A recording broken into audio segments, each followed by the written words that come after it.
Hello everyone, welcome back in our YouTube channel. So this is your research methodology video lecture.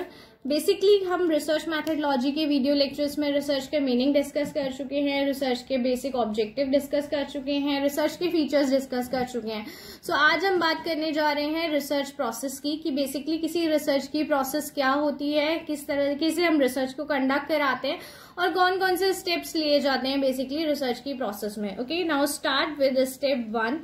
The first is your selecting the research topic. जब भी हम research topic के selection की बात कर रहे होते हैं तो जो आपका फर्स्ट एंड फॉरमोस्ट स्टेप होता है वो यही होता है कि आपको सबसे पहले क्या करना होता है, रिसर्च के टॉपिक को सिलेक्ट करना होता है. देखिए, जब हम रिसर्च का टॉपिक सिलेक्ट कर रहे होते हैं तो हमें रिसर्च के टॉपिक को सिलेक्ट करने में बहुत सारी बातों का ध्यान रखना पड़ता है. द फर्स्ट इज दैट कि आप जो भी रिसर्च का टॉपिक सिलेक्ट कर रहे हैं वो टॉपिक के रिगार्डिंग आपके पास डेटा अवेलेबल होना चाहिए. अगर आपके पास उस टॉपिक के रिगार्डिंग डेटा अवेलेबल नहीं है तो आपको रिसर्च कराने में बहुत ज्यादा ही मुश्किलें हो जाएंगी, जस्ट बिकॉज क्योंकि आपके पास डेटा अवेलेबल नहीं है. तो हम अपने रिसोर्सेज को देखिए कि हमारे पास कितने रिसोर्सेज अवेलेबल हैं, आपके एक्सटर्नल इन्वायरमेंट में उसके रिलेटेड कितना डेटा अवेलेबल है, हमारी अप्रोच कहाँ तक हो सकती है, इन सारी बातों का ध्यान रख के ही हम रिसर्च के टॉपिक को सिलेक्ट करते हैं. Okay, next is defining research problem. Suppose आपने रिसर्च का टॉपिक सिलेक्ट कर लिया, लेकिन टॉपिक को सिलेक्ट करने के बाद आपको अपनी रिसर्च की प्रॉब्लम को डिफाइन करना पड़ता है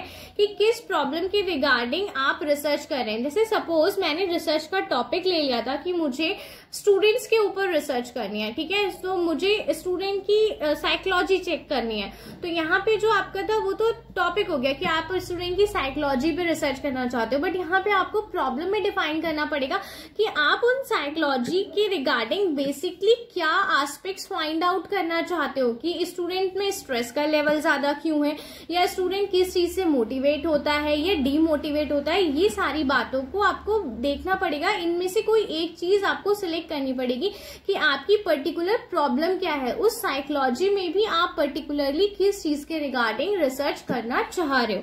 तो that is your defining the research problem. ये आपका सेकेंड स्टेप हो जाता है. Next is objectives of research. आप ये जो रिसर्च कंडक्ट करा रहे हो इसका मेन ऑब्जेक्टिव क्या है, यानी कि आप किन ऑब्जेक्टिव के बेसिस पे अपनी रिसर्च को करा रहे हो, आपके अल्टीमेट गोल्स क्या है, आप क्या फाइंड आउट करना चाहते हो, क्या कंक्लूजन निकालना चाहते हो, अपने क्या आपने गोल सेट किए हैं पर्टिकुलर रिसर्च के रिगार्डिंग, वो सब आपके स्टेप नंबर 3 यानी कि आपको अपना जब ऑब्जेक्टिव्स बताने होते हैं रिसर्च करने के उसमें डिफाइन करने पड़ते हैं. The next step, your step number 4 is literature survey. Literature survey में हम क्या करते हैं, जो भी हमारा रिसर्च का टॉपिक है या जो भी हमने प्रॉब्लम हमने सेलेक्ट की है उसके रिगार्डिंग हम लिटरेचर का रिव्यू करते हैं. ओके, यानी कि जो भी हमारा लिटरेचर रिव्यू मीन्स जो हमारा पास डेटा अवेलेबल है उस पर्टिकुलर टॉपिक के रिगार्डिंग उस सारे डेटा को हम थॉरली एग्जामिन करते हैं कि वो सारा डेटा आपको क्या इन्फॉर्मेशन देता है. तो जब कभी भी हम अपने टॉपिक के रिगार्डिंग जो भी पास डेटा है उसको थॉरली एग्जामिन करते हैं तो वो आता है आपका लिटरेचर सर्वे में. Okay, step number 5 is formulation of research hypothesis. जब एक बार हम रिसर्च का लिटरेचर सर्वे कर लेते हैं डेटा के रिगार्डिंग तो नेक्स्ट स्टेप हो जाता है आपका रिसर्च की हाइपोथेसिस को फॉर्मुलेट करना. What is hypothesis? हाइपोथेसिस मैंने आपको बताया था इमेजिनरी सॉल्यूशन. हमने यहाँ पे प्रॉब्लम देखी, हमने प्रॉब्लम को डिफाइन किया कि पर्टिकुलर प्रॉब्लम के रिगार्डिंग हम रिसर्च कर रहे हैं, बट अब इस प्रॉब्लम के रिगार्डिंग हमने जब डेटा को स्टडी कर लिया, डेटा को स्टडी करने के बाद आप कुछ इसमें हाइपोथेसिस बनाएंगे. हाइपोथेसिस मीन्स आपके सेल्फ मेड अजम्पशंस होंगे कि हो सकता है इस प्रॉब्लम का पर्टिकुलर सॉल्यूशन ये हो.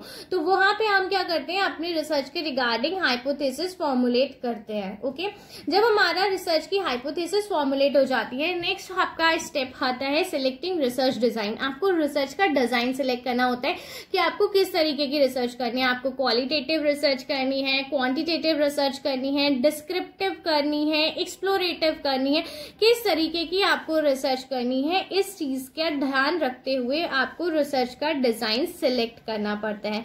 एक बार जब आप रिसर्च का डिजाइन सिलेक्ट कर लेते हैं नेक्स्ट स्टेप में आप सैंपल को डिजाइन करते हैं. सैंपल डिजाइन का मतलब ये है बेसिकली कि आपको कहाँ से सैंपल लेना है, कितने लोगों का सैंपल लेना है, सैम्पलिंग की टेक्निक क्या होगी, रैंडम होगी, नॉन रैंडम होगी, ये सारी बातें हम सैंपल डिजाइन में सिलेक्ट करते हैं कि बेसिकली आपकी सैम्पलिंग के मेथड्स क्या होंगे, साइज ऑफ सैंपल क्या होगा, एरिया ऑफ सैंपल क्या होगा, सिलेक्शन ऑफ सैंपल का क्राइटेरिया क्या होगा, ये सारी चीजें हम सैंपल डिजाइन में डिस्कस कर लेते हैं। जब हमारा सैंपल डिजाइन हो जाता है तो नेक्स्ट स्टेप आता है हमारा कलेक्शन ऑफ डेटा। उसी जो हमने सैंपल सिलेक्ट किया उसी सैंपल के रिगार्डिंग हम अपने डेटा को कलेक्ट करना शुरू कर देते हैं। डेटा के कलेक्शन के दो मेथड्स होते हैं, या तो आप प्राइमरी डेटा कलेक्ट करते हैं या फिर आप सेकेंडरी डेटा कलेक्ट करते हैं। ओके, प्राइमरी डेटा मीन्स जब आप खुद सेल्फ ऑब्जर्व करके डेटा कलेक्ट कर रहे हैं, that is your primary data. Secondary data means आपने किसी और का कलेक्टेड डेटा उठा लिया अपनी रिसर्च करने के लिए, तो वो आपका आ जाता है सेकेंडरी डेटा में। तो ये चीज हमें ध्यान रखनी पड़ती है हम डेटा के कलेक्शन की जब बात कर रहे होते हैं। जब हमारा डेटा का कलेक्शन हो जाता है, next is your analysis of data. Analysis of data में हम क्या कर रहे होते हैं, एनालिसिस ऑफ डेटा में हम इस बात का ध्यान रखते हैं कि आपने जो भी डेटा कलेक्ट किया है, यानी कि यहाँ पे जो आपने डेटा का कलेक्शन किया उसके बाद आप उसी डेटा को एनालाइज करेंगे। ठीक है, कि आपके डेटा जो आया उसके ऊपर आप अपने बेसिक एनालिसिस परफॉर्म करेंगे।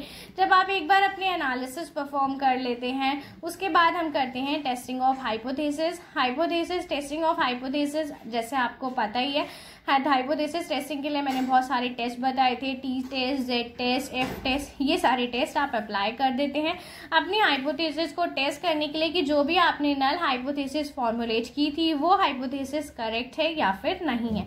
उस हिसाब से जब आपका टेस्टिंग के बेसिस पे जो रिजल्ट निकल के आता है उसे आप जनरलाइज कर लेते हैं एंड इंटरप्रिटेशन ऑफ डेटा हो जाता है, यानी कि जो भी डेटा आएगा उसके रिगार्डिंग आप इंटरप्रिटेशन दे देते हैं एंड अपनी कंक्लूजन्स एंड रिकमेंडेशन दे देते हैं। जब आप एक बार आप अपनी findings, conclusion, recommendation find out कर लेते हैं, देन लास्ट स्टेप होता है आपका प्रिपरेशन ऑफ रिसर्च रिपोर्ट। उसके बाद आप अपनी रिपोर्ट बना देते हैं कि पर्टिकुलर टॉपिक के रिगार्डिंग आपने क्या फाइंडिंग्स निकाली, क्या रिकमेंडेशन थी, क्या कंक्लूजन्स थे, क्या लिमिटेशन थी, इन सारी चीज़ों के बारे में एक आपका डिटेल फॉर्मेट तैयार हो जाता है जिसे हम रिपोर्ट कहते हैं। बेसिकली रिपोर्ट के बारे में मैं पहले भी वीडियोस बना चुकी हूँ कि रिपोर्ट बेसिकली क्या होता है। सो आई थिंक यहाँ पे आपको जो प्रोसेस थी रिसर्च की वो समझ में आई होगी।